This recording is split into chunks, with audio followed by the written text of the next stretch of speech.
యేసు లోక రక్షకుడు, యేసు పాప విమోచకుడు, యేసు లోక రక్షకుడు, యేసు పాప విమోచకుడు. ఎంత ఘోర పాపినైనను ఎంచక మరి క్షమించును.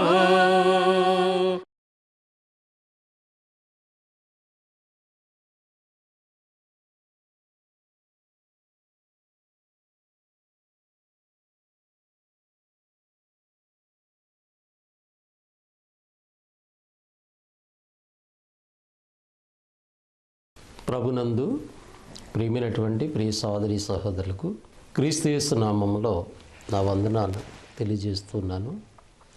దేవుని యొక్క మహాదయని బట్టి, కృపను బట్టి ఆత్మీయ జీవితమైనటువంటి ఈ ప్రత్యేకమైనటువంటి కార్యక్రమాలు, దైవ సంబంధమైన విషయాలు మనం వినడానికి, నేర్చుకోవడానికి దేవుడు నన్ను ప్రేమించి సంఘము ద్వారా నాకు అనుగ్రహిస్తున్నటువంటి ఈ మంచి సమయమును బట్టి దేవునికి నేను కృతజ్ఞతాస్తుతులు, స్తోత్రాలు చెల్లిస్తూ ప్రేమతో మీకు ఈ వాక్య భాగాన్ని అందించడానికి సిద్ధపడుతూ ఉన్నాను.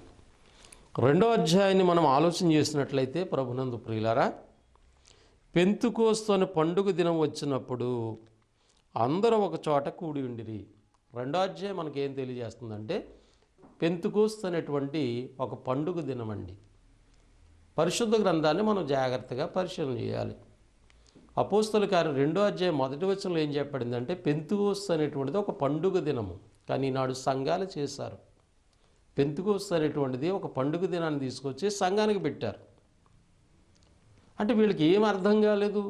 అసలు సంఘం అంటే ఏంటో, సంఘాన్ని కూర్చున్నటువంటి విధానం ఏంటో గ్రంథం చెప్తుంది. అపోస్తలుల కార్యం మీరు చదివితే విషయాలన్నీ మనకు అర్థమవుతాయి. బైబిల్తో మనకు సంబంధం లేదు, మన సొంత ఆలోచన ప్రకారంగా ఏర్పాటు చేస్తున్నారు లోకంలో. కాబట్టి ప్రభునందు ప్రియులారా, క్రీస్తు రక్తంలో కడగబడి క్రీస్తు సంఘాలకు ఉన్నటువంటి పిల్లలు అర్థం చేసుకోవాలి. ఎలా ఉన్నాం మనం, సంఘమును కూర్చున్నటువంటి అవగాహన మనకి ఎలాగుంది, సంఘం అంటే ఏంటి, సంఘం యొక్క ఉద్దేశం ఏంటి, దాని విధి విధానాలు ఏంటి, దాని పని ఏంటి, ఇవన్నీ అర్థం కాకుండా యేసు ప్రభుని వెంబడించడం వ్యర్థం. కనుక ఇక్కడ 2వ అధ్యాయము, పెంతుకోస్తు అనేటువంటి పండుగ దినం వచ్చినప్పుడు అందరూ ఒక చోట కూడి ఉండిరి. అప్పుడు వేగముగా వీసు బలమైనటువంటి గాలి వంటి ఒక ధ్వని ఆకాశం నుండి అకస్మాత్తుగా వారు కూడి ఉన్న ఇల్లంతయు నిండెను. మరియు అగ్ని జ్వాలల వంటి నాలుకలుగా విభాగింపబడి వారికి కనబడి, వారిలో ఒక్కొక్కరి మీద వ్రాలగా అందరూ పరిశుద్ధాత్మతో నిండిన వారే, ఆత్మ వారికి వాక్శక్తి అనుగ్రహించిన కొలది అన్య భాషలతో మాట్లాడిరి. ఇక్కడ 2వ అధ్యాయంలో యేసుప్రభువు వారికి పరలోకం వెళ్లే ముందు తెలియజేసినటువంటి ఆ వాగ్దానము వీళ్ళకి నెరవేరింది. 12 మంది అపోస్తలులకి ఆ యొక్క వాగ్దానం నెరవేరినట్లుగా మనం వాక్య భాగాన్ని బట్టి గమనిస్తున్నాం. ఆ పెంతుకోస్తు పండుగకి యూదులు ఎక్కడెక్కడైతే ఉన్నారో వాళ్ళందరూ కూడా యెరూషలేము వచ్చారు. వారు 17 దేశాల నుంచి వచ్చారు. 17 దేశాల నుంచి వచ్చినటువంటి యూదుల్లో ఒక్కొక్కరు ఒక్కొక్క భాష కలిగినటువంటి వారుగా ఉన్నారు వాళ్ళు. అయితే వారి మధ్య అపోస్తలు మాట్లాడుతున్నప్పుడు వాళ్ళకి ఆలోచన వచ్చింది, ఏంటి వీళ్ళందరూ గలిలీయులు కదా, వీళ్ళందరూ గలిలయ భాష మాట్లాడేవారు, కానీ మన స్వభాషలతో వీళ్ళు మాట్లాడుతున్నారేంటి. అక్కడ పరిశుద్ధాత్ముడు వాళ్ళ ద్వారా మాట్లాడించినప్పుడు ఈ 17 దేశాల నుంచి 17 భాషలు కలిగినటువంటి వారికి దేవుని యొక్క కార్యములు వాళ్ళకి అర్థమైనవి, ఆశ్చర్యపోయారు. అయితే అక్కడికి వచ్చినటువంటి వారు లిస్ట్ ఇవ్వబడింది. ప్రభునందు ప్రియులారా, 5 నుండి మీరు మరి 11 వచనాలు చదివితే 17 దేశాల నుంచి వచ్చినటువంటి వారి యొక్క లిస్ట్ ఉంది అక్కడ. అయితే మనం 12వ వచనం నుండి చూసినప్పుడు అందరూ విభ్రాంతి నుండి ఎటు తోచక ఇది ఏమవును అని ఒకరితో ఒకడు చెప్పుకునేది. కొందరైతే వీరు క్రొత్త మద్యముతో నిండి ఉన్నారని అపహాసము చేశారు. అక్కడ ఉన్నటువంటి వాళ్ళు కొందరు ఏమన్నారంటే, ఈ అపోస్తలు మాట్లాడుతున్నటువంటి మాటలు వాళ్ళు ఎగతాళి చేస్తూ క్రొత్త మద్యం తాగి మాట్లాడుతున్నారు అన్నారు. అప్పుడు పేతురు మొదటగా యెరూషలేములో చేసినటువంటి సువార్త ప్రసంగం అండి, 14 వచ్చిన భాగం. అయితే పేతురు ఆ 11 మందితో కూడా లేచి నిలిచి, బిగ్గరగా వారు తిట్లను, యోదయ మనుషులారా, యెరూషలేములో కాపురమున్న సమస్త జనులారా, ఇది మీకు తెలియనుగాక. చెవియొగ్గి నా మాటలు వినుడి. మీరు ఊహించినట్లు వీరు మత్తులు కారు. జాగ్రత్తగా ఈ మాటను గమనించాలి. మీరు ఊహించినట్టు వీరు మత్తులు కారు. వాళ్ళు పరిశుద్ధాత్మతో మాట్లాడుతున్నారు. మీరు మత్తులు అంటున్నారు. వాస్తవంగా ఇక్కడ ఒక విషయాన్ని గమనించాలి. యేసు ప్రభు నమ్మిన బిడ్డలకు అర్థం కావాలి. అపోస్తలు మత్తులు కాదు అంటే అపోస్తలు బాధలు ఉన్నవాళ్ళు త్రాగకూడదండి. అపోస్తల బాధలు ఉన్నవారు త్రాగుబోతులుగా ఉండకూడదు. ఈనాడు సేవకులకి అలవాట్లు ఉన్నాయి, విశ్వాసులకి అలవాట్లు ఉన్నాయి. మళ్ళీ ఏమంటారంటే మేము అపోస్తల బాధలో ఉన్నాము అంటారు. కానీ పేతురు అక్కడ ఖండిస్తున్నాడు వాళ్ళని. అపోస్తల్ని ఎగతాళి చేస్తున్నారు వాళ్ళు, అపోస్తల్ని అపహాస్యం చేస్తున్నారు వాళ్ళు. కానీ ఆయన మాట్లాడుతున్నాడు, మీరు ఊహించినట్లు వీరు మత్తులు కారు. మరెవరు వీళ్ళు? యోవేలు ప్రవచనం ఉంది. ఈ విధంగా పరిశుద్ధాత్మను కూర్చున్న వాగ్దానము వీరు పొందుకోవాలనే ప్రవచనం ఉంది. ఆ ప్రవచనం ఇక్కడ నెరవేరింది అని వాళ్ళు చెప్తూ 22వ వచన భాగం నుండి, ఇశ్రాయేలులారా ఈ మాట వినుడి. దేవుడు నజరేయుడైన యేసు చేత అద్భుతములను మహత్కార్యములను సూచక్రియలను మీ మధ్య చేయించి ఆయన తన వలన మెప్పు పొందిన వానుగా మీకు కనబరచను. ఇది మీరు ఎరుగుదురు. దేవుడు నిశ్చయించిన సంకల్పమును ఆయన భవిష్యత్ జ్ఞానం అనుసరించి అప్పగింపబడిన ఆయన్ను మీరు సిలువేసి దుష్టుల చేత సిలువేసి చంపితిరి. మరణం ఆయన బంధించి ఉండుట అసాధ్యము గనుక దేవుడు మరణ వేదం తొలగించి ఆయనను లేపెను. సువార్త ప్రసంగం చేశాడు. సువార్త అనగా లేఖనముల ప్రకారము క్రీస్తు ప్రవేక మరణము, సమాధి, పునరుత్థానము. ఇక్కడ పేతురు చేసిన ప్రసంగంలో మొదటగా సువార్త కనపడుతుంది. యేసు ప్రభు యొక్క మరణము, ఆయన భూమి మీదకి ఎందుకు వచ్చాడో, ఆయన ద్వారా దేవుడు ఎందుకు కార్యాలు చేయించాడో ఇక్కడ సువార్తల సత్యాన్ని చెప్పాడు. ఆయన సువార్తల్లో ఆయన చేసిందని ఎందుకనంటే ఆయన మీ వల్ల మెప్పు పొందిన వానుగా మీకు కనపరిచాడు. ఇది మీరు ఎరుగుదురు. ఆయన చేసిన అద్భుతాలని మీకు తెలుసు. ఆయన దేవుని కుమారుడిగా మీరు తెలుసుకోవడానికి చేయించాడు. ఆయన నామంలో జీవం పొందడానికి చేయించాడు. కాబట్టి ఆయన మరణము, ఇది ఆయన యొక్క మరణము, సమాధి, పునరుత్థానమును కూర్చున్నటువంటి సంగతి ఆయన బోధించాడు. కాబట్టి ఒక వ్యక్తి మార్పు చెందాలంటే అపోస్తల కార్య గ్రంథంలో పేతురు గారు మొదట చేసిన ప్రసంగం ఏంటంటే సువార్తని చెప్పాడు ఆయన. కాబట్టి సువార్త వినాలి, విశ్వసించాలి, రక్షణ పొందాలి, సంఘములో చేర్చబడతారు ప్రభువు చేత. కానీ ఈనాడు భిన్నమైనటువంటి సువార్తలు మనకు కనపడుతూ ఉన్నాయి లోకంలో. అందుకే పత్రికల్లో పౌలు గారు హెచ్చరికిస్తుంటారు గలతీ సంఘానికి, భిన్నమైన సువార్తల తట్టు మీరు తిరిగిపోటు చూడగా నాకు ఆశ్చర్యమవుతున్నది. అది మరొక సువార్త కాదు కానీ క్రీస్తు సువార్తను చెరపగోరే వాళ్ళు మీలో ఉన్నారు అని అక్కడ ఆయన జ్ఞాపకం చేస్తున్నట్లుగా వాక్య భాగాలను బట్టి మనం గమనిస్తూ ఉన్నాం. కనుక ప్రభునందు ప్రియులారా, తర్వాత దావీదును కూర్చున్నటువంటి కొన్ని సంగతులు ఆయన గుర్తు చేశాడు. ప్రాముఖ్యంగా 36 వచ్చిన భాగాన్ని అపోస్తలుల కార్యం 2:36 మనం గమనించినట్లయితే, మీరు సిలువేసినటువంటి యేసుని దేవుడు ప్రభువుగాను క్రీస్తుగా నియమించును. ఇది ఇశ్రాయేలు వంశమంతి రుడిగా తెలుసుకోవాలని వాళ్ళతో చెప్పడం జరిగింది. ప్రాముఖ్యంగా మీరు సిలువేస్తారు. పిలాతు అయితే విడుదల చేయడానికి ఇష్టపడ్డాడు, కానీ మీరు సిలువేయమని వేడుకున్నారు పిలాతుని. మీ కేకలే గెలిచాయి. కనుక మీరు సిలువేసినటువంటి యేసుని దేవుడు ప్రభువుగాను క్రీస్తుగాను నియమించాడు. ఇది ఇశ్రాయేలు వంశమంతి రుడిగా తెలుసుకోవాలి. కనుక ప్రభునందు ప్రియులారా, ఇక్కడ మనం విషయాన్ని గమనిస్తాం. సిలువేసినటువంటి యేసుని దేవుడు ప్రభువుగాను క్రీస్తుగాను, క్రీస్తు అనగా అభిషక్తుడు, ప్రభు అనగా రాజు, పరిపాలకుడు. అంటే సిలువేయబడినటువంటి యేసుని దేవుడు తిరిగి లేపడంలో ఆయన ఎలా నియమించాడంటే రాజుగా నియమించాడు. ఆయనకు ఒక రాజ్యం రాబోతున్నది, రాజ్యం ఏర్పడబోతున్నది. కాబట్టి రాజ్యము ఏంటో మనం అర్థం చేసుకోవాలి. రాజ్యం లేకుండా రాజు ఎందుకు ఉంటాడండి? రాజ్యం లేకుండా రాజు ఉంటాడా? రాజు ఉన్నాడంటే రాజ్యం ఉందని అర్థం. కనుక ఇక్కడ ఇంకా సంఘం ఏర్పడకుండగానే సువార్త వినాలి, యేసుక్రీస్తు రాజు అనేటువంటి విషయం అర్థం కావాలి. కనుక వీళ్ళకి బోధించబడుతున్నాయి ఆ సంగతులు. వాళ్ళు అర్థం చేసుకున్నారు. కాబట్టి వాళ్ళు అడిగారు, 37 వచ్చిన భాగం, వారి మాటలు విని హృదయంలో నొచ్చుకుని, సహోదరులారా మేమేమి చేతుమని పేతురును చూస్తున్న అడుగగా, పేతురు, మీరు మారు మనసు పొంది పాపక్షమాపణ నిమిత్తము ప్రతివాడు యేసుక్రీస్తు నామమున బాప్తిసం పొందుడి, అప్పుడు మీరు పరిశుద్ధాత్మను వరం పొందుదురు. ఈ వాగ్దానము మీకును మీ పిల్లలకును దూరస్తులకును అందరగా ప్రభువైన దేవుడు తన యొద్దకు పిలిచిన వారందరికీ నీ చెందునని వారితో చెప్పాను. కాబట్టి వాళ్ళు అడిగారు, మేమేం చేయాలి? మీ మనసులు మార్చుకోండి, మారు మనసు పొందండి. మారు మనసు పొంది పాపక్షమాపణ నిమిత్తము యేసుక్రీస్తు నామములో బాప్తిసం మీరు పొందాలి. అప్పుడు మీరు పరిశుద్ధాత్మ అనే వరాన్ని పొందుకుంటారు, అప్పుడు మీరు పరిశుద్ధపరచబడతారు అని చెప్పడం జరిగింది. అయితే మారు మనసు పొందాలి. ప్రభునందు ప్రియులరా, యేసు ప్రభుకు ముందు బాప్తిసం ఇచ్చి యోహాను ఇచ్చిన బాప్తిసాలు ఏంటంటే మారు మనసు విషయమైన బాప్తిసం ఇచ్చాడు ఆయన. అందుకే యోహాను గారు చెప్పారు, నా వెనక వచ్చేవారు నాకంటే శక్తిమంతుడు, ఆయన చెప్పుల వారు ఇప్పటికి నేను పాత్రను కాదు, ఆయన మీకు పరిశుద్ధాత్మలో కూడా బాప్తిసం ఇస్తాడు, నేను కేవలం నీళ్ళలోనే మీకు బాప్తిసం ఇస్తున్నానని చెప్పాడు. కనుక ఇప్పుడు యోహాను బాప్తిసం పాపక్షమాపణ తీసుకొస్తుందంటే తీసుకురాదు. మనం అపోస్తల కార్య గ్రంథాన్ని పరిశీలిస్తున్నాం. ముందు అనేకమైన సందర్భాలు ఉన్నాయి. అపోల్లో అనేటువంటి ఒక ఆయన యోహాను గారు ఇచ్చిన బాప్తిసం పొందుకుని యేసుప్రభు గురించి చెప్పడం మొదలుపెట్టేశాడు. ఆయన లేఖనాలు బాగా ఎరిగిన వాడిగానే ఉన్నాడు, కానీ బాప్తిసం ఏంటో ఆయనకు అర్థం కాలే. ఆయన తీసుకున్న బాప్తిసము కరెక్టో కాదో ఆయనకు అర్థం కాలే. కాబట్టి అకుల్లా ప్రిస్కుల్లా ఆ వ్యక్తిని ప్రేమించి చేరదీసి అనేకమైన సంగతులు సత్యాలు చెప్పినప్పుడు ఆయన అంగీకరించి మళ్ళీ బాప్తిసం పొంది సంఘంలో చేర్చబడి ప్రభు చేత పరిచర్యకు వాడబడినటువంటి వాడుగా చూస్తాం.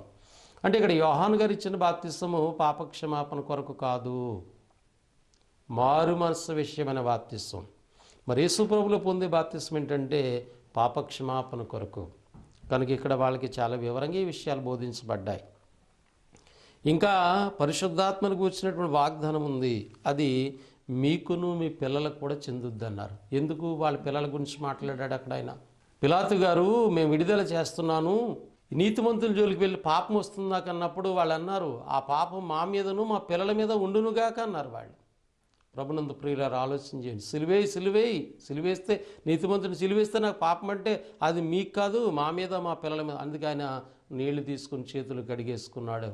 నేను నిర్దోషిని, ఈ నీతిమంతుని సిలువేయటం నాకు పాపం, ఆ పాపం నాకు సంబంధం లేదు అంటే మేమే చూసుకుంటాం, మా మీద మా పిల్లల మీద ఉండునుగాక అన్నారు. కాబట్టి ఇక్కడ అపోస్తలుడైన పేతురు చాలా స్పష్టంగా వాళ్ళకి చెప్తున్నాడు, మీకును మీ పిల్లలకు కూడా ఈ వాగ్దానం, అంటే మీరు మీ పిల్లలు కూడా ఏం చేయాలి?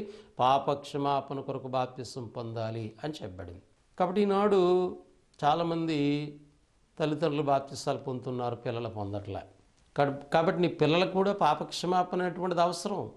అందుకని అపోస్తల కార్య గ్రంథం చరిత్రను మనం ఆలోచన చేసినప్పుడు సంఘం ఇంకా ఏర్పడకుండగానే ఎంత విషయాలు ఉన్నాయో మీరు గమనించాలి.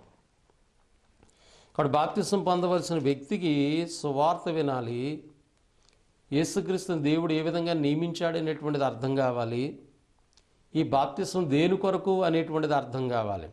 ఇవన్నీ అన్న తర్వాత అపోస్తలుడైన పేతురు వాళ్ళని హెచ్చరించాడు. మీరు మూర్ఖులకు ఈ తరం వారికి వేరే రక్షణ పొందుడని వారిని హెచ్చరించను. కాబట్టి అతని వాక్యము అంగీకరించిన వారు బాప్తిసం పొందిరి. ఏం అంగీకరించిన వాళ్ళండి? వాక్యము అంగీకరించిన వారు బాప్తిసం పొందారు. ఈనాడు సాక్ష్యం అంగీకరించి బాప్తిసాలు పొందుతున్నారు. ఎంత అవివేకమో ఆలోచన చేయండి. మనకు బైబిల్ ఆధారం కావాలి, దేవుని వాక్యం ఆధారం కావాలి. కాబట్టి అక్కడ వాక్యము అంగీకరించిన వారు బాప్తిసం పొందిరి. ఆ దినమంది ఇంచుమించు 3,000 మంది చేర్చబడిరి. 3,000 మంది చేర్చబడిరి. ఎక్కడికి? సంఘముతో. సంఘం ఎవరు ప్రారంభం? అక్కడ 12 మంది అపోస్తులు. అపోస్తులకు యేసుప్రభువు వారు నీటిలో బాప్తిసం ఇచ్చారు, కానీ ఇక్కడ పరిశుద్ధాత్మ వాగ్దానం పొందుకున్నారు పెంతెకొస్తు పండుగ నాడు. అటు పెంతెకొస్తు పండుగే కానీ సంఘము కాదు, గమనించాలి. అలానే ఇక్కడ 3,000 మంది ప్లస్ అపోస్తులు ప్రారంభ క్రీస్తు ప్రభు సంఘము, వాగ్దానం చేయబడినటువంటి సంఘమై ఉన్నారు. ఈ సంఘము దేవుని రాజ్యముగా కూడా చెప్పబడుతుంది. అందుకే ఆయన రాజుగా నియమించబడ్డాడు. వీరు అపోస్తుల బోధ యందును, ఈ 3,000 మంది ఎక్కడున్నారు? అపోస్తుల బోధ యందును, సహవాసమందును, రొట్టె విరిచిటి యందును, ప్రార్థన చేయటందును ఎడతెగక ఉండిరి. కాబట్టి బాప్తిస్మం పొందినటువంటి వాళ్ళు ఎక్కడ ఉండాలి? సంఘములో చేర్చబడుతున్నారు. రెండవదిగా వాళ్ళు ఏం చేయాలి? అపోస్తుల బోధ. అపోస్తులకు బోధ ఎక్కడిది? యేసుప్రభువు వారు ఇచ్చారు. యేసుప్రభువు వారికి బోధ ఎక్కడిది? తండ్రి అయిన దేవుడు ఇచ్చాడు. కాబట్టి బోధ అనేటువంటిది పరలోకం నుంచి వచ్చి ఉండాలి.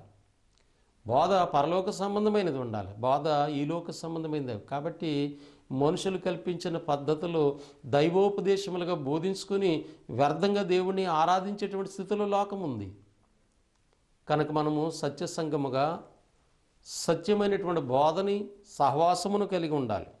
కనుక వీరు అపోస్తుల బోధ యందును సహవాసమందును రొట్టె విరుచుటి యందును ప్రార్థన చేయడం ఎడతెగకుండ్రి.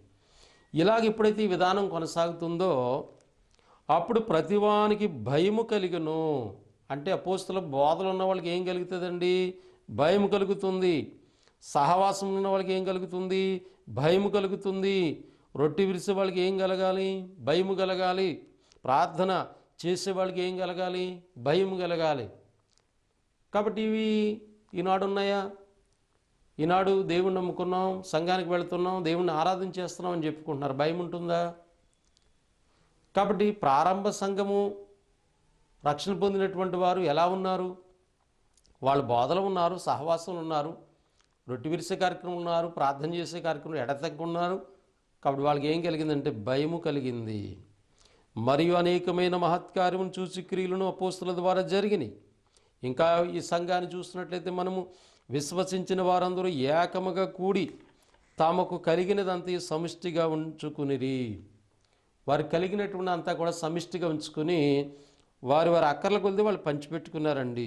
అందరికీ చూడండి, వారు ఇదివిగాక వారు తమ చిరచరాస్తులను నమ్మి అందరికీ వారి అక్కర కొలిది పంచిపెట్టిరి. మరియు వారు ఏక మనస్కులై ప్రతి దినము దేవాలయంలో తప్పగా కూడుకుని ఇంటింటా రొట్టె విరిసి దేవుని స్తుతించుచు ప్రజలందరి వల్ల దయ పొందారు. ప్రభునందు ప్రియులారా, 3000 మంది ఏర్పడిన సంఘమేక సహవాసాన్ని, వాళ్ళ బోధన విధానాన్ని, ప్రభువుని జ్ఞాపకం చేసుకునే విధానాన్ని, ప్రార్థన జీవితాలను చూసినప్పుడు భయం కలిగిన వారు ఉన్నారు.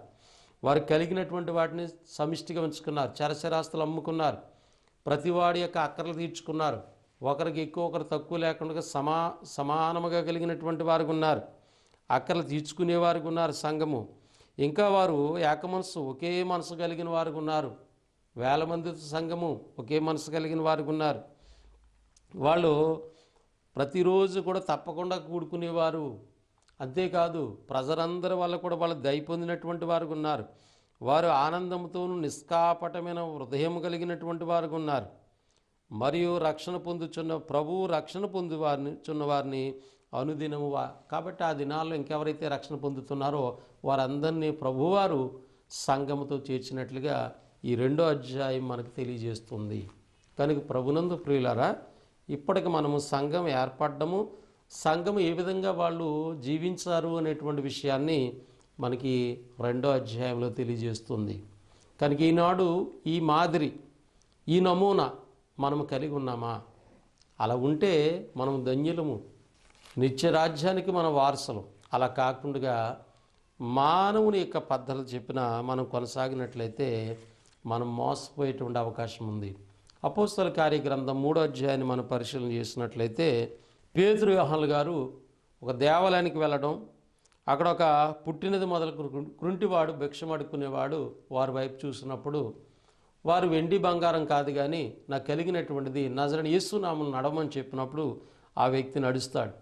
ఈ సందర్భాన్ని చూసుకుని అపోస్తుల్ని మరి ఆనాటి సమాజము హింసించింది, బాధ పెట్టింది.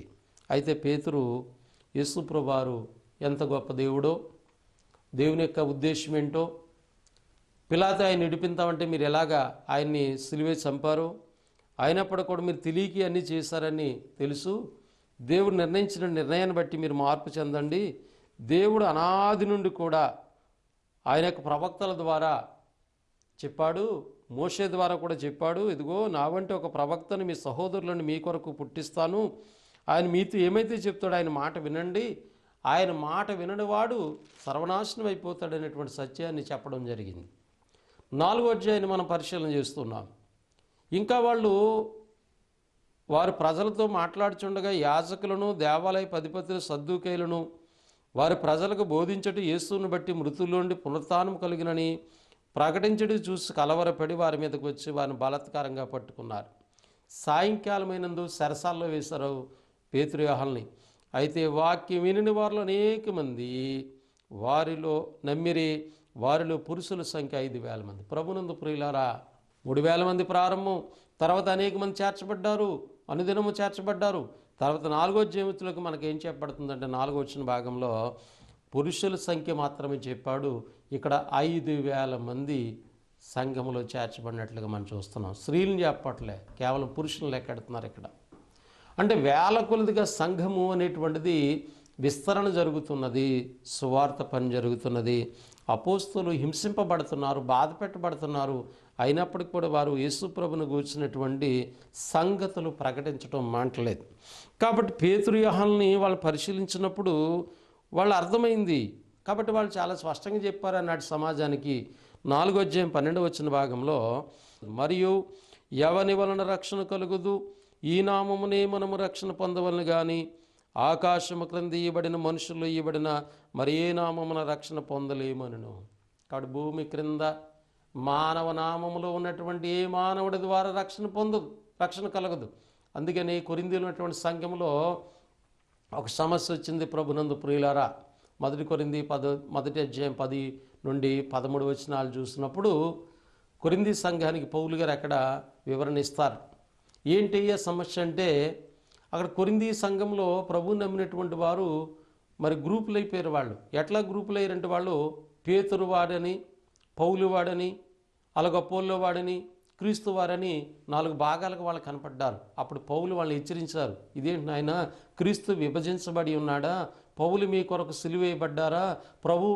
పౌలు యొక్క నామంలో మీరు బాప్తిసం పొందారా? మన కొరకు సిలువేయబడింది ఎవరు? యేసుక్రీస్తు. ఎవరి నామంలో బాప్తిసం పొందాం? యేసుక్రీస్తు నామంలో పొందాం. రక్తం కార్చింది ఎవరు? యేసుక్రీస్తు.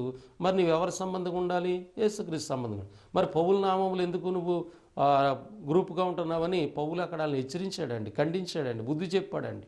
అందుకని ఇక్కడ పేతురు అంటున్నాడు, ఆకాశము క్రింద ఇవ్వబడిన ఏ నామములో కూడా, అంటే అపోస్తుల పేర్లు ఎట్టుకుని మనం సంఘాలు ఎట్టుకున్నా, అపోస్తుల పేర్లు ఎట్టుకుని మన సహవాసాలు ఎట్టుకున్నా కూడా రక్షణ లేదు. ఎందుకంటే వాళ్ళ అపోస్తులు కూడా అక్కడ శరీర సంబంధులు, భూ సంబంధులు. వాళ్ళు యేసుక్రీస్తు మాత్రమే పరలోక సంబంధి. కనుక 13వ వచనం నుంచి వారు పేతురు యోహానుల ధైర్యం చూసినప్పుడు వారు విద్యులేని పామర్లని గ్రహించి ఆశ్చర్యపడి వారు యేసుతో కూడా ఉండిన వారిని గుర్తెరిగి ఈ స్వస్థత పొందిన వ్యక్తి వాళ్ళతో ఉండడం చూసి ఇది కాదని చెప్పలేం, అయితే వీళ్ళని బెదిరిందామని వాళ్ళు ఆలోచన చేశారు. యేసునామమును బట్టి మీరు ఎంత మాత్రం మాట్లాడకూడదని చెప్పారు. అయితే అపోస్తలులు ఏం చెప్పారు చూడండి, 19వ వచనం. అందుకు పేతురు యోహానుల వారిని చూసి, దేవుని మాట వినుటి కంటే మీ మాట వినుటి దేవుని దృష్టికి న్యాయమా? మీరే చెప్పండి. మేము కన్న వాటిని విన్న వాటిని చెప్పకుండా లేమని వారికి ఉత్తరం ఇచ్చరి. అక్కడ అపోస్తలులు ఎంత బలంగా, ధైర్యంగా దేవుని యొక్క పరిచర్ని వాళ్ళు చేస్తున్నారో మనం గమనించాలి. ప్రారంభ సంఘం అండి, అపోస్తలుల జీవితాలు అండి, అపోస్తలుల బోధ అండి. యేసునామమును బట్టి మీరు ఎంత మాత్రం మాట్లాడొద్దని వాళ్ళు బెదిరిస్తుంటే పేతురు యోహానుల వారిని చూసి, దేవుని మాట వినటి కంటే మీ మాట వినటి దేవుని దృష్టికి న్యాయమా? ఇవాళ ఏం చేస్తున్నారు చాలామంది, యేసు ప్రభు నమ్ముతున్నారు, నమ్మామని అంటున్నారు, మనుషులు మాట్లాడుతున్నారు, మనుషుల విధానాలు వింటున్నారు, మనుషుడు ఏం చెప్తే అదే చేస్తున్నారు, మానవ కల్పితమైనటువంటి ఆలోచనలోకి వెళ్ళిపోతున్నారు. మరి అది న్యాయమా? ఆలోచించేయండి. అక్కడ పేతురు ఏమంటున్నాడు, మీ మాట వినటం న్యాయమా? ఎవరి మాట వినాలి? మేము దేవుని మాట వినాలి. మేము కన్నవాటిని విన్నవాటిని మేము చూసాము, విన్నాము, ఆయన ద్వారా విన్నాము, ఆయన ద్వారా మేము చూసాము. ఆ విషయాలు మేము చెప్పకుండా ఉండలేమని అక్కడ చాలా స్పష్టంగా వాళ్ళు చెప్పినట్టుగా అపోస్తలు కూర్చున్నటువంటి విషయాలు మనం చూస్తాం. ఇంకా వాళ్ళు ఎంత బెదిరించినా కూడా వాళ్ళు భయపడకుండా సువార్త పనిని చేస్తారు. ప్రభునందు ప్రియులారా, కాబట్టి 12 మంది అపోస్తలు కూడా ప్రార్థన చేస్తారు బలంగా. వాళ్ళు ప్రార్థన చేస్తున్నప్పుడు 31 వచ్చిన భాగం అండి, వారు ప్రార్థన చేయగానే వారు కూడి ఉన్న చోటు కంపించును. అప్పుడు వారందరూ పరిశుద్ధాత్మతో నిండిన వారై దేవుని వాక్యమును ధైర్యముగా బోధించరి. అపోస్తల బాధ మనకేమి నేర్పిస్తుందో తెలుసండి. నీకు ఆటంకం కలిగితే, ఇబ్బంది కలిగితే నువ్వు బలంగా ప్రార్థన చేయాలి. ప్రార్థన చేస్తే ప్రార్థన గొప్ప కార్యం చేస్తుంది. ధైర్యంగా దేవుని వాక్యాన్ని ప్రకటించే సందర్భాన్ని ప్రార్థన జీవితాలు తీసుకొచ్చే అపోస్తలుల జీవితంలో. తర్వాత అక్కడ జరిగిన సందర్భం ఏమిటంటే, విశ్వసించిన వారందరూ కూడా, అప్పటికి వేల మంది సంఘం ఉన్నదండి, ఏకాత్మయు ఏక హృదయం కలిగిన వారికి ఉన్నాడు. ఎవడు కూడా తన కలిగిన వాటిలో ఏది తనదనుకోలేదు. అంతా ఒకే భావం అండి. మన అనేటువంటి ఆలోచనలు ఉన్నారు, నాది అనే ఆలోచన లేదు అక్కడ. కాబట్టి వాళ్ళందరూ కూడా, విశ్వసించిన వారందరూ ఏకాత్మయు ఏక హృదయం కలిగిన వారుగా ఉండి, తమకు కలిగిన దాంట్లో ఏది కూడా తమదనుకోలేదు. వారు కలిగినదంతయు వారి సమిష్టిగా ఉంచుకునిరి. ఇదియుగాక అపోస్తలులు బహుబలముగా ప్రభువైన యేసు పునరుత్థానమును గూర్చి సాక్ష్యమిచ్చిరి. దైవకృప అందరి యందు అధికముగా ఉండెను. భూములైనను ఇండ్లైనను కలిగిన వారు వాటిని అమ్మిన వెల తెచ్చి అపోస్తల పాదముల యొద్ద పెట్టుచూ వచ్చిరి. వారు ప్రతివానికిని వారి అక్కర కొలిది పంచిపెట్టారు కనుక వారిలో ఎవరికి కొదవలేదు. కాబట్టి మొదటి శతాబ్దంలో ప్రారంభమైనటువంటి సంఘము ఈనాడు ఉన్నాయంటే లేవు, మనం చెప్పుకుంటున్నాం. వాళ్ళ విధానము కనపట్లే. ఈనాడు దేవుని పేరట ఎవరికి వాళ్ళు సంపాదించుకునేటువంటి ఆలోచనలో ఉన్నారు. కానీ అక్కడ వాళ్ళకు ఉన్నటువంటి వాటిని తీసుకొచ్చి అపోస్తల పాదాల దగ్గర పెట్టారు. అపోస్తలు కూడా సంపాదించుకోలేదండి. మీరు బైబిల్లో భక్తుల యొక్క జీవితాలు చూస్తే, పాత నిబంధనలో కానీ ఏలియా ఎలీషా జీవితాలు చూస్తే, ఇదేమైనా మనము పొలాలు ఆస్తులు ఇల్లులు సంపాదించుకోని సమయమా అని అడుగుతాడు భక్తుడు పాత నిబంధనలు. అపోస్తలు కూడా ఆ వచ్చినటువంటి దాన్ని ఆనాటి సంఘము కొరకు, సంఘ క్షేమం కొరకు, సంఘ విస్తరణ కొరకు, సంఘ సువార్త పరిచర్య కొరకు వాళ్ళు ఇచ్చించినట్లుగా చూస్తున్నాం. అక్కడ ఉన్నటువంటి సంఘ బిడ్డల్లో ఏకభావం ఏకతాత్పర్యం కలిగినటువంటి వారుగా, అందరూ కూడా ఒకే స్థితి కలిగిన వారుగా వాళ్ళు చూస్తాం. తర్వాత బర్నాబా అనేటువంటి ఒక ఆయన కూడా పొలం అమ్మేసి తన కలిగిన అన్నీ అమ్మి అపోస్తలకి పరిచర్య కొరకు తన ఆస్తి ఇచ్చినట్లుగా ఈ వాక్య భాగాల్లో మనం చూస్తున్నాం. అంటే 4వ అధ్యాయంలో 5,000 మంది చేర్చబడడం చూసాము. అపోస్తలు బెదిరించిన విధానం చూస్తున్నాం. అపోస్తలు ధైర్యంగా బోధించిన విధానం చూస్తున్నాం. అక్కడ ఉన్నటువంటి సంఘము విస్తరణ చూస్తున్నాం. వాళ్ళు ఏకహృదయం ఏకాత్మ కలిగిన వారుగా చూస్తున్నాం. వారు కలిగినంతా కూడా సమిష్టిగా ఉంచుకున్నారు. ప్రతి ఒక్కరి యొక్క అవసరతలు తీర్చుకున్నారు. వాళ్ళు కలిగిందంతా కూడా దేవుని సేవ కొరకు వాళ్ళు ఇచ్చినటువంటి వారుగా చూస్తున్నాం. ఇది ప్రారంభంలో ఏర్పడినటువంటి సంఘం యొక్క విధానము, నడిపింపు అనేటువంటిది మనకి గ్రంథము తెలియజేస్తుంది. ఈ సందర్భంలో 5వ అధ్యాయం మొదటి నుంచి మరి 11 వచ్చిన భాగాలు మనం గమనించినట్లయితే, అననీయ సప్పీరా అనేటువంటి ఒక కుటుంబాన్ని మనం చూస్తూ ఉంటాం. అననీయ సప్పీరా అనేటువంటి వారు కూడా వీళ్ళందరూ ఇలా చేస్తున్నారని చెప్పి వారికి కలిగినటువంటి భూమిని అమ్మి, పొలమును అమ్మి అపోస్తలుకి ఇవ్వాలనేటువంటి ఆలోచన చేశారు. 5వ అధ్యాయం 1వ వచనం. అననీయ అని ఒక మనుష్యుడు తన భార్య అయిన సప్పీరతో ఏకమై పొలమమ్మెను. భార్య ఎరుకుని వాడు దాని వెలలో కొంత దాచుకుని కొంత తెచ్చి అపోస్తల పాదముల యొద్ద పెట్టును. అప్పుడు పేతురు, అననీయ, నీ భూమి వెలలో కొంత దాచుకుని పరిశుద్ధాత్మను మోసపుచ్చుటకు సాతాను ఎందుకు నీ హృదయమును ప్రేరేపించును? అది నీ యొద్ద ఉన్నప్పుడు నీదే కదా. అమ్మిన పిమ్మటది నీ వశమై ఉండలేదా? ఎందుకు ఈ సంగతి నీ హృదయంలో ఉద్దేశించుకున్నావు? నువ్వు మనుషులతో కాదు దేవునితోనే అబద్ధమాడితివని వానితో చెప్పెను.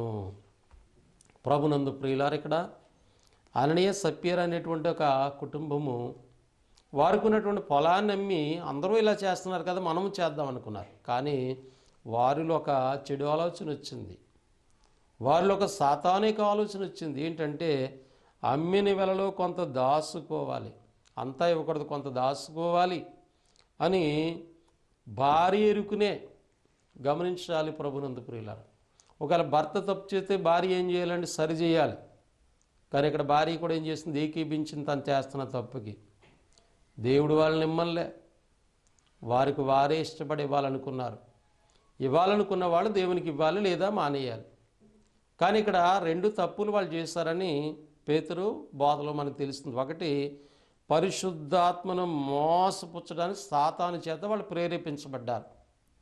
రెండవదిగా వాళ్ళు దేవునితో అబద్ధమాడారు అంటాడు. కాబట్టి ఇక్కడ భయంకరమైన పరిస్థితి ఏంటంటే, ఈ మాటలు పేతురు గారు చెప్పగానే అననీయ ఈ మాటలు వినుచూనే పడి ప్రాణం విడవగా వెంటనే చనిపోయాడండి అననీయ.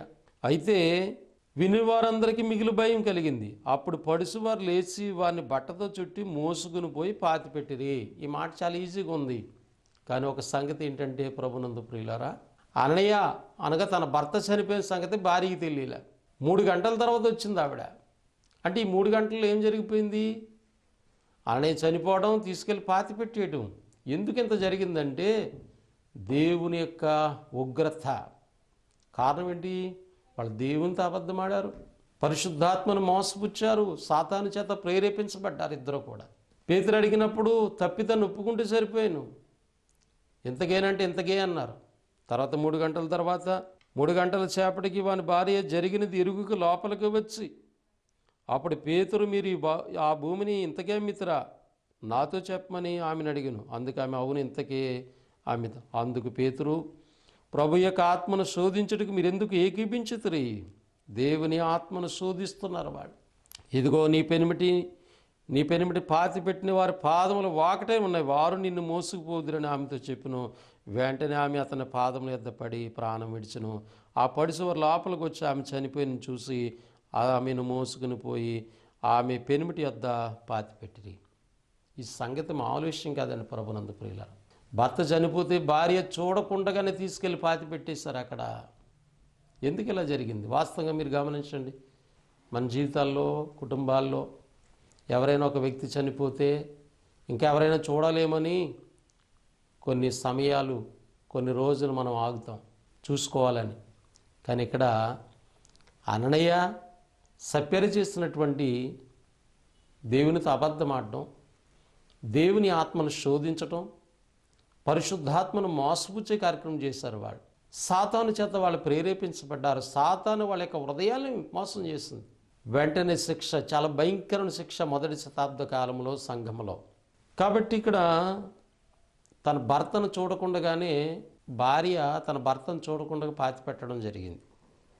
తర్వాత ఆమె కూడా చనిపోయింది. 11వ వచన భాగం, సంఘమంతటికని ఈ సంగతులు విని వారందరికీ మిగులు భయము కలిగను. అననీయ సప్యర జీవితాన్ని దేవుడింత స్పష్టంగా ఈ లేఖనాలు వ్రాయించడంలో ఉద్దేశం గమనించాలి. ఏం కలగాలంటే సంఘం అంతటికి భయం. అంటే సంఘంలో ఉన్న వాళ్ళకి ఏం కావాలి? నువ్వు పరిశుద్ధాత్మను మోసపుచ్చకూడదు, పరిశుద్ధాత్మను శోధించకూడదు, దేవునితో అబద్ధం ఆడకూడదు. మరి ఆడుతున్నారు లేదా? దేవునితో అబద్ధం ఆడుతున్నారు లేదా? పరిశుద్ధాత్మకు వ్యతిరేకంగా చేస్తున్నారు లేదా? అసలు పరిశుద్ధాత్మ గురించి పరిశుద్ధ గ్రంథం ఎంత వివరణగా బోధించింది. మత్తయి సువార్తలోని యేసు ప్రభువారు పరిశుద్ధాత్మను గురించి ఎన్నో విషయాలు బోధించాడు. ఆయన పరిశుద్ధాత్మకు వ్యతిరేకంగా చేస్తే ఈ యుగంలో కానీ రాబోయే యుగంలో కానీ క్షమాపణ లేదని యేసుప్రభు భూమి మీద ఉన్న దినాల్లో బోధించినటువంటి బోధ మనకు గ్రంథం తెలియజేస్తుంది. కనుక ప్రభునందు ప్రియమైనటువంటి వాళ్ళారా, నేను అపోస్తల కార్య గ్రంథమును మీకు వివరించాలని ప్రేమతో నేను ఈ మాటలు తెలియజేస్తున్నాను. మనము 5వ అధ్యాయం 11వ వచన భాగం వరకు కొన్ని సంగతులు మనము ఆలోచన చేసాం. అలాగే మరి 12 నుంచి కొన్ని విషయాలు అక్కడ గమనించినట్లయితే 5:14లో ఇంకా ఎవరైతే యేసు ప్రభునందు విశ్వాసం ఉంచారో అనేక మంది వారు ప్రభు పక్షమున చేర్చబడ్డారని 14 వచనం చెప్తుంది. 5వ అధ్యాయం మనకి ఏం నేర్పిస్తుందంటే ప్రభు పక్షాన చేర్చబడాలి. నువ్వు బాప్తిసం పొందితే ప్రభు సంబంధిగా ఉండాలి. సంఘము ఆయన శరీరము, సంఘానికి ఆయన శిరస్సుగా దేవుడు నియమించాడు. అక్కడ ప్రభు పక్షమున మీరు చేర్చబడాలనేటువంటి విషయాన్ని అక్కడ తెలియజేయబడింది. ఇంకా ఆలోచన చేస్తున్నప్పుడు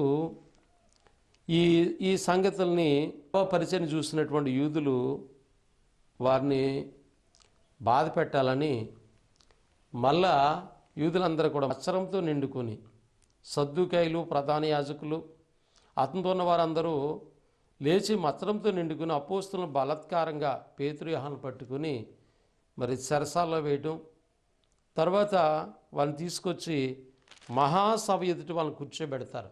ఎట్టి పరిస్థితులు ఇంకా ఈ ప్రాంతంలో యేసు ప్రభుని గురించి చెప్పకూడదని ఆలోచన చేస్తారు. అయితే గమానియేలు అనేటువంటి ఒక ధర్మశాస్త్రంలో పండితుడైనటువంటి ఆయన వారి మధ్య నిలబడి వారికి కొన్ని సంగతులు చెప్తారు. నాయన, వీరి జోలికి వెళ్ళకండి, ఒకవేళ దేవుడు ఆలోచన అయితే మీరు వ్యర్థపరచలేరు. ఒకవేళ వాళ్ళ సొంత ఆలోచన అయితే వ్యర్థమైపోతుంది, కాబట్టి వాళ్ళని విడిచిపెట్టండి అని చెప్తూ వరకు కొన్ని ఉదాహరణలు చెప్తాడు. ఆ దినాల్లో యోధ అనేటువంటి ఆయన వచ్చి జనసమూహాన్ని రేపి రాజ్యానికి అక్కడ ఉన్నటువంటి ప్రభుత్వాన్ని వ్యతిరేకంగా నడిపించాడు. కాబట్టి అతను నశించిపోయాడు, అతను వెంబడించినటువంటి 400 మంది కూడా నశించిపోయారు అని కొన్ని ఉదాహరణలు చెప్తారు. అప్పుడు అతని మాట విని వాళ్ళు ఏం చేస్తారంటే 39 వచ్చిన భాగం 39 అంటున్నాడు, దేవుని వలన కలిగినది ఆయన, మీరు వారిని వ్యర్థపరచలేరు, ఒకవేళ దేవునితో మీరు పోరాడుదురేమో సుమి అని చెప్పాడు. మన సామెతల గ్రంథంలో ఒక మాట ఉందండి 21:30లో, యెహోవాకు విరోధమైన జ్ఞానమైనను ఆలోచనైనను నిలువదు అని ఉంది. అంటే దేవునికి వ్యతిరేకంగా మీ ఆలోచన ఏదైనా, మీ జ్ఞానం ఏదైనా, మీ ఉద్దేశం ఏదైనా కూడా నిలవదు. కానీ గమానియేలుకి ఆ సంగతి తెలుసు కనుక వీళ్ళకి ఆ మాటను గుర్తు చేశారు. కాబట్టి వారు అతని మాట నమ్మి సమ్మతించి అపోస్తలుని పిలిపించి కొట్టించి యేసునామం బట్టి బోధింపకూడదని ఆజ్ఞాపించి వారు విడుదల చేసిరి. 41 వచ్చినవండి, ఆ నామం కొరకు అవమానం పొందుటకు పాత్రులమని ఎంచబడినందున వారు సంతోషించుచు మహాసభ ఎదురు నుండి వెళ్ళిపోయారు. అపోస్తలుకి ఏమర్థమైంది? యేసు ప్రభు నామం నిమిత్తము అవమానం పొందినా కూడా మేము పాత్రులమే అన్నారు. ఎందుకనంటే మత్తయి సువార్త 5వ అధ్యాయము 11-12 వచనాల్లో వారికి ప్రభువు చేసిన బోధ వాళ్ళకి తెలుసు. ఆయన ఏమన్నాడు? నా నిమిత్తము జనులు మిమ్మల్ని నిందించి హింసించి మీ మీద చెడ్డ మాటలు పలుకున్నప్పుడల్లా మీరు సంతోషించి ఆనందించుడి, పరలోకమందు మీ ఫలము అధికమవుతుంది. కాబట్టి మీ మీద చెడ్డగా మాట్లాడినప్పుడు, మిమ్మల్ని హింసించినప్పుడు, మిమ్మల్ని బాధ పెట్టినప్పుడు మీరు సంతోషించి ఆనందించండి, పరలోకంలో మీ ఫలం అధికమవుతుంది. ఇది అపోస్తలులకు తెలుసు. మరి మనం యేసు ప్రభు నమ్ముకున్నాం, ప్రభు నామం నిమిత్తం అలా ప్రభు నామాన్నే చాలామంది తీసేస్తున్నారు. ఆలోచన చేయండి ప్రభునందు ప్రియులారా, ప్రభు నామం కొరకు నిలవాలా. పేతురు రాసిన మొదటి పత్రిక 4వ అధ్యాయం 16 వచ్చిన భాగం చూసినప్పుడు, ఎవడైనను క్రైస్తవుడైనందుకు బాధ అనుభవించిన ఎడల సిగ్గుపడక ఆ పేరుని బట్టి దేవుణ్ణి మహింపరచాలి. క్రైస్తవుడు అంటే క్రీస్తుని ధరించుకోవడం, బాప్తిసం పొందడం. నువ్వు బాప్తిసం పొంది క్రీస్తుని ధరించుకొని సంఘంలో చేర్చబడి ఉండటాన్ని బట్టి ఎవరైనా కొంచెం నీకు ఇబ్బంది పెట్టినా, బాధ పెట్టినా, నువ్వు సిగ్గుపడకుండా ప్రభు పేరుని బట్టి దేవుని మహింపరచాలి. కానీ నాడు నామం కొరకు మనం నిలుస్తున్నామా? ఆయన నామం కొరకు ఉన్న ఇబ్బందులు, ఆటంకాలు మనకు వస్తే మనం ఉంటున్నామా? కేవలం మన జీవితాల్లో మన వ్యక్తిగతంగా వచ్చేటువంటి సమస్యలకే మనం ప్రభుని విడిచిపెట్టేస్తున్నాం. మరి ప్రభు నామ ఘనత కొరకు మనం ఎప్పుడు ఉంటున్నాం? అక్కడ అపోస్తలుల బోధ అంటే ఆలోచన చేయాలి. సంఘ చరిత్ర మనకు తెలియాలి. సంఘం ఎలాగా జీవించిందో, ఎలా కొనసాగారో, అపోస్తలు ఎలా చేశారో, వాళ్ళ పరిచర్య ఏంటో, వాళ్ళ విధానం ఏంటో ఆలోచన చేయాలి.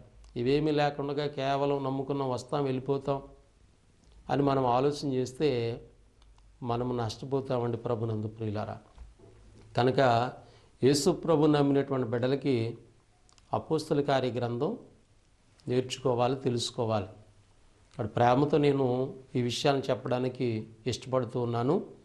మనము 5 అధ్యాయాలు ఆలోచన చేసాం.